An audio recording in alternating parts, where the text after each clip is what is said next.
newspaper, please see the headlines or the stories on the front page there. All right, now at the top of the masthead, we have around three stories. Main ones as such were really windows. Terrorists killed three in attack on two churches. That's on page 6. And then a bandits killed three in Igbo, 13 mourners abducted in Edo. On page 5, Rivers, government files charges against America and others. And on page 5 still, we have this story. NUT president among 2,357 teachers sacked by Kaduna State government. NUT president among 2,357 teachers sacked by Kaduna State government. Now coming down a little down to the center of the page, the big story here is ripples over Okowa's nomination widen in PDP. This story is on page 4. And the writer there is pressure mounts on Ayu to step down. Atiku off to Dubai to rest. It comes out. But before this story, a little bit above it, there are two stories, and these include Hadijan Guru Road inaugurated in Jigawa on page 27.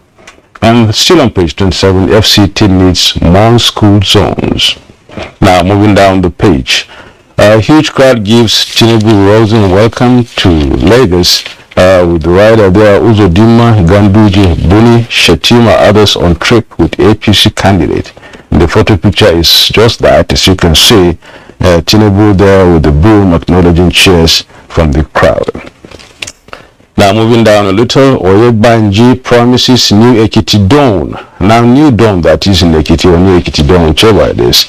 It all says that there's going to be new Ekiti State according to the governor-elect. And the riders are, the victory symbolizes acceptance of APC, says Buhari, Akire Dolu, Oyetola, and Adamu. The other rider is PDP candidate congratulates Suwuna, and the SDP's only to challenge results in court. Details of that on page 5. The right-hand side, where prices of goods will rise further, experts predict. Details of that on page 5. This page is really loaded with good stories and very interesting ones for that matter. At the foot of the page, there are two stories. Naira sells at 606 Naira per dollar on page 17. And finally, on page 7, Benue youths fold LP APC governorship primaries. Now, these are the stories we have on the Nation newspaper. All right, so let's take a look at the front page of the Punch. Above the nameplate, as always, you have a very busy front page there. Debt servicing doubles, hits 896 billion naira in 3 months. Debt servicing doubles, hits 896 billion naira in 3 months. This is according to the Debt Management Office. Details of that story you find on page 30. Foreign airlines kick as federal government blocks $450 million ticket revenue. 6 IOCs remit unpaid 386.4 billion naira proceeds this month. That's attributed to the NNPC. IOCs stands for International Oil Corporations. People are tired of Lawan. Let him go and rest. As Machina Yobe politician. You have details of that story on page 9. Lawan is the incumbent president of the Senate. He also contested the presidential primaries of the APC, where he lost. And Machina is the gentleman who won the APC primaries for the Yobe senatorial district. We understand his name has been replaced as a story that was circulated at the weekend, replaced with that of Ahmed Lawan. There are all kinds of legal issues arising from that. People are tired of Lawan. Let him go and rest once again. That's according to Machina, Yobe politician, who says he will not give up that seat or the ticket. Now, stock investors lose 776 billion naira in 1 week. That's a bloodbath on the exchange. Federal government, World Bank, AFD to fix over 50,000 kilometers of rural roads with $575 million.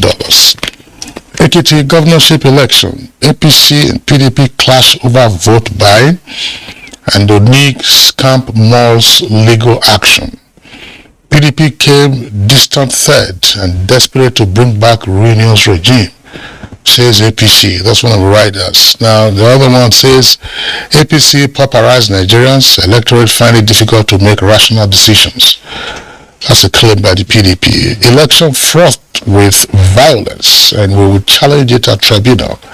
That's SDP coalition agent. Now, the photographs there on the front page have the caption, Tinubu returns to Lagos, 6 massive local government votes, and hoodlums attack convoy.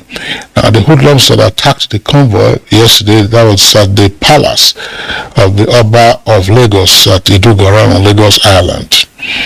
And there's also stories that trended on the social media, videos of traffic lockdown in Lagos along the airport road, that's to say from the airport through the international airport road and then up through the Papa Expressway, just to allow the convoy of Asiwaju Tinubu and others who were with him to pass. 3,904 to perform Hajj from Sokoto and Kwara. Police bust Kano impostor, blackmailing Facebook lovers with news. NUT fumes as Kaduna sacks union boss and other teachers. Dodabo already read that. Yeah. Terrorists kill 3 in Kaduna churches attacks, and Khan and Sukapu mourn. Kidnappers demand 150 million naira for ex-NFF officials abducted after Abuja wedding. They were returning to Bauchi after the wedding took place last Saturday. And they were said to have been kidnapped in a village somewhere in Nasarawa State around about 7:30 p.m. Killing field. Benue Valley becomes gunmen's haven. 92 residents killed in 3 months. Ayo. Thank you, Kins. Let's start with the story coming from Ekiti. Abayomi Ibanji of the All Progressive Congress had pulled 187,057 votes to emerge the governor-elect of Ekiti State. He beat Olufemi Oni of SDP, who registered 82,211 votes for SDP, while BC Kolawole of the People's Democratic Party polled 67,457 votes to return third. The returning officer for the election was the Vice Chancellor of the University of Ibadan. President Muhammad Buhari has already congratulated the governor-elect, the national chairman of the All Progressive Congress, as well as the chairman of the Progressive Governors Forum. There were a good turnout of voters very early, and also security agents and INEC officials also reported to their polling booths very early. And the Beavers technology was said to have performed creditably well with a few glitches which were also overcome. Election observers noted that there was considerable improvement over the Anambra and the FCT last elections compared to what transpired on Saturday. There were instances of vote hawking, people who were selling votes and those who were buying, but the law caught up with them. EFCC is reported to have arrested 15 of such persons. By virtue of the amended Electoral Act, vote buying is a serious offense, and those now will have to face the wrath of the law. The People's Democratic Party candidate, BC Kolawole, has already written a letter to congratulate the governor-elect. He also sent another thanking the people of Ekiti State. 16 political parties contested in the election. There's that report in the Punch which has observed that Nigeria's debt servicing bill has increased by 109%. As at last year, December, it stood at 429 billion as December 2021, and currently at March, it is already at 896.56 billion. The report is quoting the Debt Management Office as indicating that 2.93 trillion was spent on debt servicing in the year 2021. By January to March this year alone, we already scaled 896 billion, which is very, very alarming. The Minister of Finance, Budget and National Planning recently expressed concern that fuel subsidy regime is hurting Nigeria's ability to service her debts.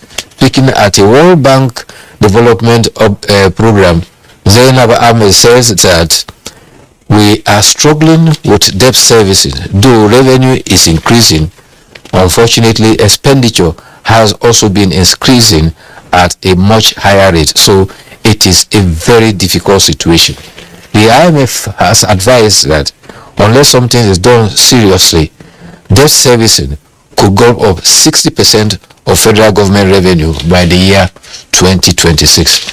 Now, there was that story you read about Kaduna State where some teachers were sacked. Yeah. Yes, actually, the figure that is given is that 2,357 teachers have been sacked who failed the competence test.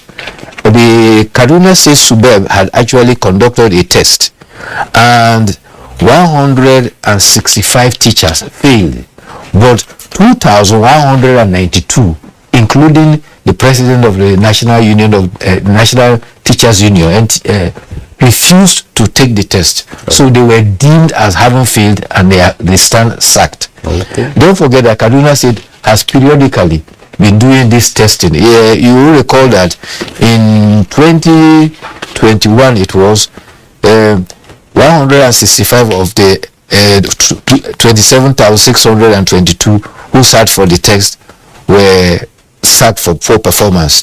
But in the year 2018, 21,780 failed the test. They were sacked. Immediately after, 25,000 other teachers who had gone through rigorous tests were employed to replace them. So, in fact, there was more teachers than those that were sacked. Well, it may sound negative, really, to some other people, Bayo and Akesli, talking about the sacking and the rest of them, people's livelihood. But looking at the spirit and reason behind it, one can really say the steps taken by Kaduna State government in trying to purge the educational system of, unqualified or low-standard teachers is a good one, given the fact that, education is the key. Starting from that level, primary education, that's why you catch the young and then get them through. And when they don't have really good teachers, good mentors, and those to put them through adequately and appropriately, there will be some problems. I think it's a we can't see the benefit for now. There are going to be comments and then, serious rejection of this. But there will be some 10, 20 years to come when the fruits start. In November 2021, they found that 233 teachers had fake certificates. So they were dispensed with. Yeah. All right. I think that the arguments are fairly clear. Just one or two points, because we're out of time actually for the super review. What we have at the moment governing elections in Nigeria is the Electoral Act 2022. The Electoral Act 2022 has not been amended. There's a proposal to amend it. If you recall, the Senate and the House of Reps rushed through its chambers amendment to Section 84, subsection 8. The President withheld his assent, and he still has not acceded to it. The House of Reps that day threatened to override the President's veto. So what we have is the Electoral Act 2022. We also have, of course, the electoral guidelines issued by INEC and then the relevant provisions in the Constitution. So the proper reference to it would be Electoral Act 2022. What was amended was the old act, which of course is no longer law. The other issue is not here on the front pages of the papers, and we are here in Abuja, and those who are in Abuja, and perhaps others who live in other parts of the country, will be witnesses to the epileptic power supply that we have witnessed this year. I haven't seen anything like it for the years that we have had the privatization and so on and so forth. Now, AEDC is saying they are going to fix their distribution equipment and all that. One question that arises, in my opinion, if you recall, a couple of years ago, when they were thinking of increasing tariff, which they now increase, almost at will, they were talking about cost-reflective tariff, and at some point they were also talking about the number of hours for which you get service. That will now be the billing, that will now be the basis of the billing. So for those who were categorized under regular power service and you have been buying electricity or even buying darkness for that period, what happens? I mean, you 20,000 that would have given you like 786 units in the past now gives you half of that. That's about 383 units here in Abuja. And what you are buying, you go to some of their AADC offices, they don't even have light. Yes. So you are spending that money. Are the consumers being cheated? Because if you say that the basis of the tariff was the number of hours for which you get electricity per day, and you have not been getting electricity for those number of hours, what happens? But that's for AEDC anyway. That's their own initiative, giving the full solution, full-way solution, full project solution to their power scarcity in FCT and some other places where they have No, I don't know what you are saying. Is it? Are you saying the tariff structure? The tariff structure. No, I'm talking about the projects which have been preferred in order to tackle the scarcity of power in the FCT. That's what I'm talking about. Saying, look, how consumers are being cheated in the absence of regular power supply. Yes. If you said that I'm going to buy credit, light credit, because I will get 16 hours of electricity per day, and that is the basis for that tariff, and I'm getting less than 3 hours of electricity per day, and it's been going on for several months, how do you continue to justify the current tariff structure? And that's only one aspect of this case. We have this for those here. I mean, when you move to other states, we have had our 17th national grid failure, which foisted blackout throughout the country. So I'm talking about this issue you are raising, or only that's like in Adamawa. Well, part of it, because you have this issue of meeting. He's talking about the number of hours of power you have had. Yeah. When there is a national grid collapse, everywhere is a blackout. The practice is all over, the negative one, really. Yeah, and I think authorities should look into that very well. There could be another topic for, Good Morning Nigeria, because we need to look at that very well. Yeah. In the meantime, we're really out of time. By the way, thank you so much for attending to our guest time, really. They're already around. So you're watching Good Morning Nigeria. We'll now take a break and continue with our discussion on the review of the Ekiti governorship election. Stay with us, please.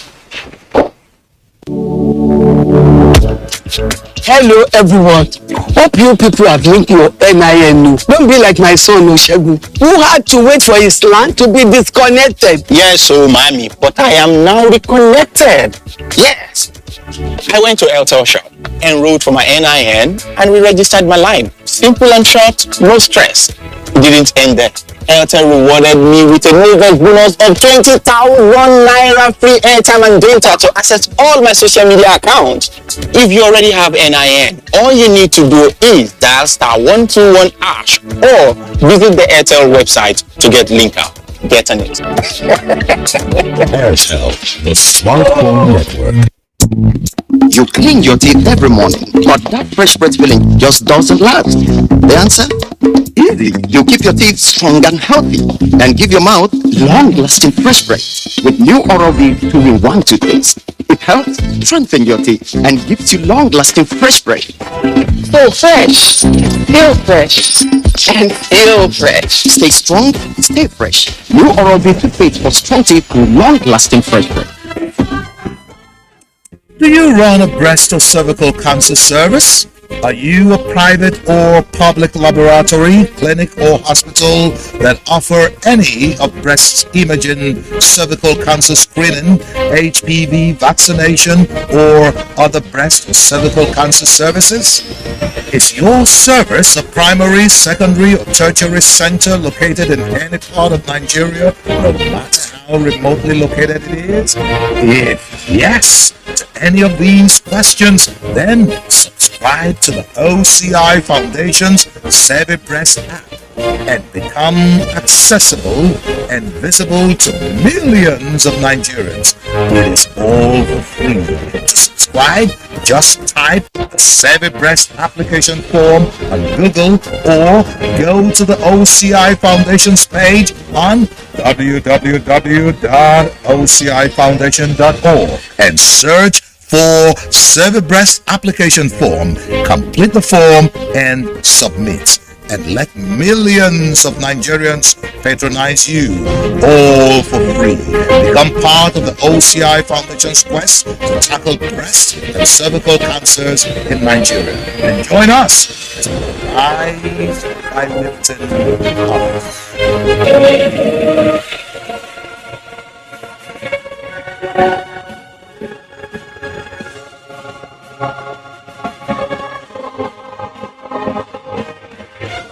We are all Nigerians. Against all odds, we shall and must remain united. We may have our challenges, our problems, and setbacks. However, together we shall overcome them all. What doesn't break us shall make us stronger. This is the mindset that shall bring peace, progress, and prosperity to our beloved country. Do not let tribal and religious sentiments govern how you think, act, or feel. Don't be influenced by those who want to destroy our precious national unity. Everybody who's a Nigerian is your brother and your sister. This is the mindset of the new Nigeria. It is also the mindset that we must all adopt. Let us support each other in creating the Nigeria of our dreams. This message is from the Nigerian Television Authority, NTA.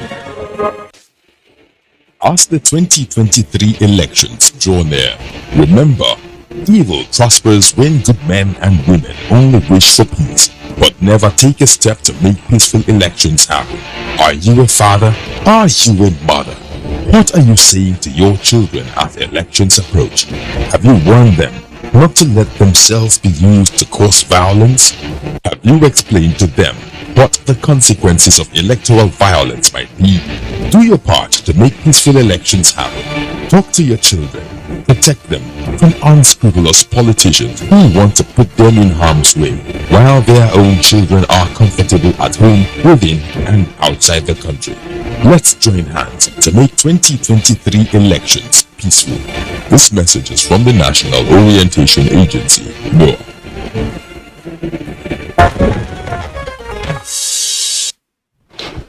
You're watching Good Morning Nigeria on the network service of the Nigerian Television Authority. And to begin our conversation on reviewing the Ekiti governorship election, let's take this background report by correspondent Oyeyemi Ajayi.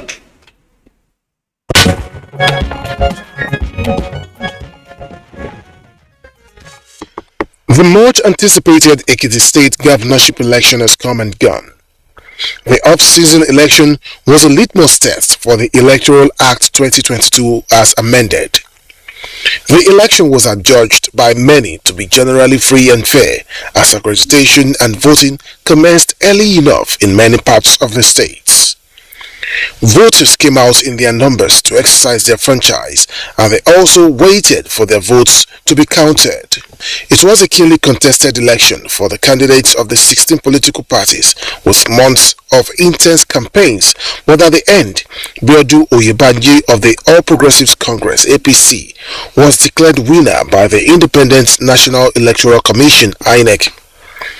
As announced by INEC's returning officer for the election, Professor Kayode Adebowale, the APC candidate polled 187,057 votes against Segun Oni of SDP, who had 82,211 votes, while Bisi Kolaole of the PDP garnered 67,457 votes. However, Kemi Elebute Hale, the candidate for the Action Democratic Party (ADP), who came fourth in the election, had rejected the results, citing snatching of ballot boxes, vote buying and harassment of the party members, with the claim that some of her supporters were attacked. Now, with the Ekiti off-cycle election, can it be said that the Electoral Act passed the litmus test as envisaged? What needs to be done to strengthen the electoral process ahead of the next governorship election in Osun State? These are some questions our guests will be answering shortly.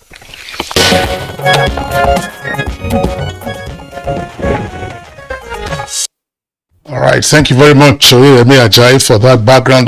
Now, just to restate, because I said this while we were having our newspaper review a moment ago, what we have at the moment is Electoral Act 2022. Full stop.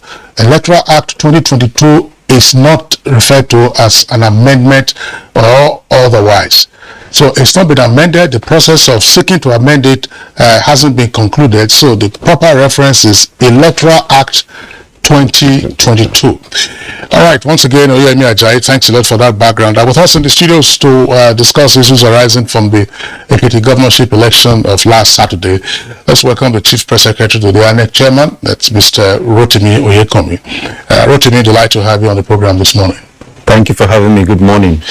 Also here with us in the studios is the media team lead for CDD Election Analysis Center, Amsfree Ajanaku. And Amsfree Ajanaku, pleasure to have you on the program. And a pleasure to be here. And by the way, CDD stands for Center for Democracy and Development. All right, and we have also in the studio to talk on this, talk to this, very topic, Ere Amakri, Program Director, Gender and Election Watchroom of the Nigerian Women Trust Fund. Welcome to Good Morning Nigeria. Thank you. It's good to be here. Thank you. And joining us via Zoom from Ado Ekiti is our regular show, Ajo Former. It's good we start with him since he's still on the ground right there. Let's get started. I'm Sajo. Let's see what's really happening. The elections have come and gone. Winners have marched, losers have, really emerged too. And of course, it's a victory for all, I must say. What's your assessment so far, given the fact that you're still there? How was it been before, now, and then? I mean, before, during, of course, now. Hello. Thank you very much for having me. My general assessment is that this election is first in many ways. First, to be conducted under the new Electoral Act 2022, and it's also the first to witness quite a number of innovations from INEC and from Yaga Africa and Channels Television. It's the first election where results are posted online on a portal that you could access. So the citizens have one of the biggest advantages in this election, that they could, follow the election results polling unit by polling unit. As late as last night, we were doing some analysis here, and we were wondering whether it would be possible to do that on a national scale. But if it is, I think it's something that is very, very good. One very interesting thing about this election is that before the election started, because some of us were here for almost a week, there were a lot of apprehensions, there were a lot of fear that there will be some violence and there will be some breach of peace. But everything happened very peacefully. The leadership of the state and the leadership of INEC must be commended because the sensitization that took place was very massive. And then the security agencies acted very professionally as far as our observations are concerned, at least on the field, the days before and days, even as at yesterday, the conduct of the security agencies were very professional. Everybody did what they could do very well. So we were expecting that the elections could go smoothly without violence, and it went smoothly without violence, though I understand that at the by-election for the State House of Assembly, there was some little skirmish, which is very unfortunate and regrettable, but by and large, the election was peaceful. And the outcome was, though the voter turnout was a little bit lower than 2018, I understand that the voter turnout in 2018 was about 40%, but this time around we have in the region of 37%. I think it's a little bit lower. And with all the hype about people collecting their PVCs and people being interested in going out there to vote, we were hoping that the voter turnout would be a little bit higher than what it was in 2018, but I think it's a little bit lower. One very interesting thing about this election, and one must always speak about it, is that the senior citizens took particular interest in this election. And I could see in the media that they captured some real old women that went and cast their vote and were dancing. There were a lot of senior citizens in this election. Many of them came out in mass to go and vote. And we also saw that there were a lot of women that came out to vote. Women constituted a very large number. We were still aggregating based on gender, but I believe that the participation of women and the participation of elderly persons is worth commending. By and large, the most important thing is that we must commend INEC this time around. Even though there were 1 or 2 reports, I was at the situation room, and there were 1 or 2 reports of the beavers not functioning properly, but those reports were addressed instantly. And somehow the citizens realized that for the biometrics, if you put a little powder on the finger, the thing just works magic. So I think even the citizens were a little bit innovative. Where the beavers refused to read the biometrics, they just put a little powder on the finger and the thing just works. Somehow I also realized that sometimes in a hurry, when the beavers get 2 or 3 people at the same time, after 1 or 2 or 3 people, it will begin to show some strength or something that affects it. But when you wipe the beavers and then the next person puts his finger, it captures. So every other thing that INEC was supposed to do, they did. And then the distribution of materials was nearly seamless. We just realized that putting the materials in the central bank and with all the wahala, was not even in the beginning of a seamless process. So putting it in their offices and then having control over the distribution from beginning to end was itself also an added advantage. So, okay, Ahmed Sajo, thanks a lot. We will return to you in the course of the conversation, and we will hope that the bandwidth will remain strong for the remainder of the conversation. Now back to the studios. Rotimi Oyekome, who is Chief Press Secretary to the INEC Chairman. Of course, you listen to one of the election observers. What's INEC's own self-assessment of the election? Thank you very much. We are quite pleased with what has happened so far. We prepared very hard for this election. We started by releasing the timetable a year ahead, and then we consulted widely with stakeholders, the political parties, civil society, and just before the election, the INEC chairman went to Ekiti with a team and met with traditional rulers, religious leaders, and other important stakeholders, security agents.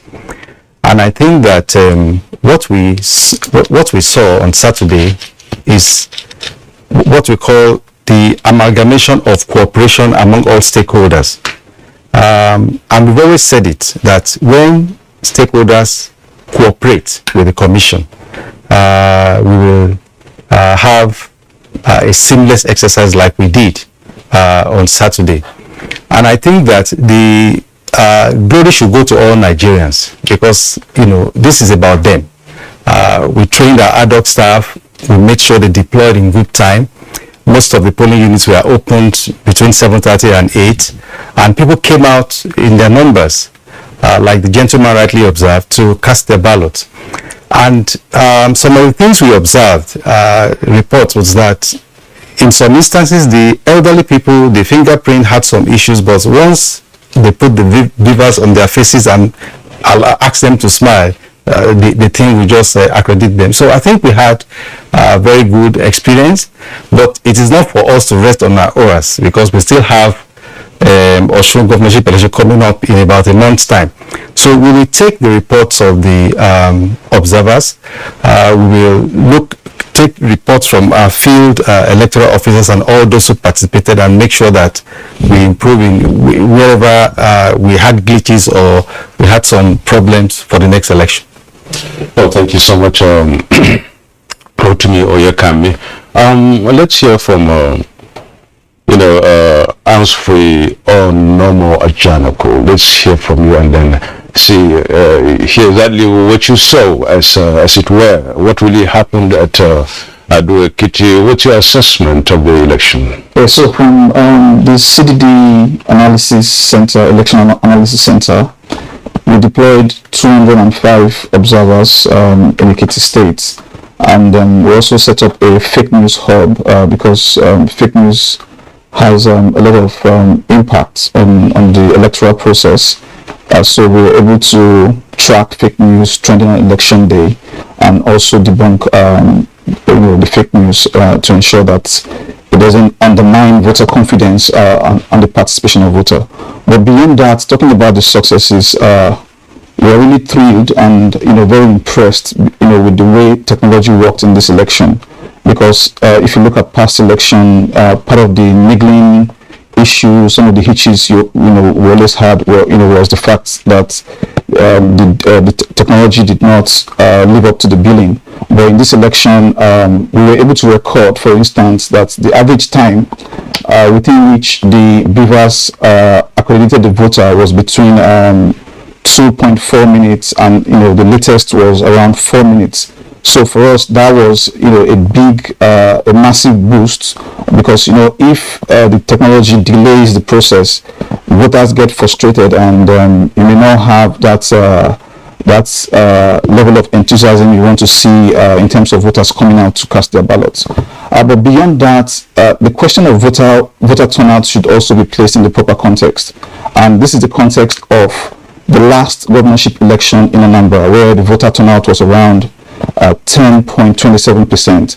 So if you are moving from 10.27% in Anambra, which even had over 2 million registered voters, and you're talking about Ekiti with just over 900,000 voters, and you are doing 36.7% in terms of the voter turnout, that is massive for us. That shows that Ekiti is really a shot in the arm as we look at Osun and also project towards the 2023 election. So for us, we are really very impressed, and we are in the mood of cautious optimism, because we want to be optimistic, but we also don't want to see a regression from the monumental achievements that INEC and other stakeholders have recorded in the electoral process. Another very fundamental point we noted in the election is the fact that, unlike in the past, where anomalies like vote buying, it just went on without a response from the relevant agencies. In Ekiti, we are really impressed that the Economic and Financial Crimes Commission provided a factor of deterrence in terms of looking at vote buying. And so they went after perpetrators, those who were involved, and at least for one of the very few times we'll be seeing culprits, those involved in vote buying, being used to show an example that this is really something that is not acceptable in the electoral process. So by and large, it was a great outing for INEC. It was a great outing for other stakeholders, and CDD wants to also recommend, as we have recommended in our preliminary statements, that this synergy, this collaboration between INEC, security, civil society, even the media should continue going forward, and we should see better elections and the consolidation of our democracy. All right, thank you very much. I'm free, Ajanako. There are a number of issues that you have raised, and of course we will interrogate them in the course of this. Let's also bring in Area Makri, who is Program Director of Gender and Election Watch Room of the Nigerian Women Trust Fund. What is your organization's assessment of the Ekiti polls? In one word, we will say it was largely peaceful. We want to commend the women of Ekiti State. They were, from our observation, because we deployed over 50 accredited observers and other citizen observers, and then of course we had hotlines where people were feeding us with information. The women were the first to be at the polls. Some were there from our observations as early as 6:45, and they reported that some of the IDOC staff resumed as early as 7 a.m. and then the next in line in reporting were the old people and the elderly, and that was for us very impressive.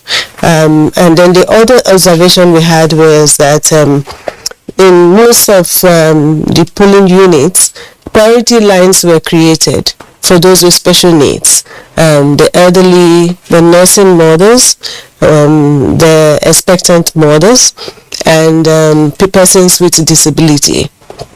Although that didn't work in some places because some electorates thought that they were there before these special people, and so should be given priority rather than creating those priority lines. And in one particular polling station, the security man, it's what's mentioning.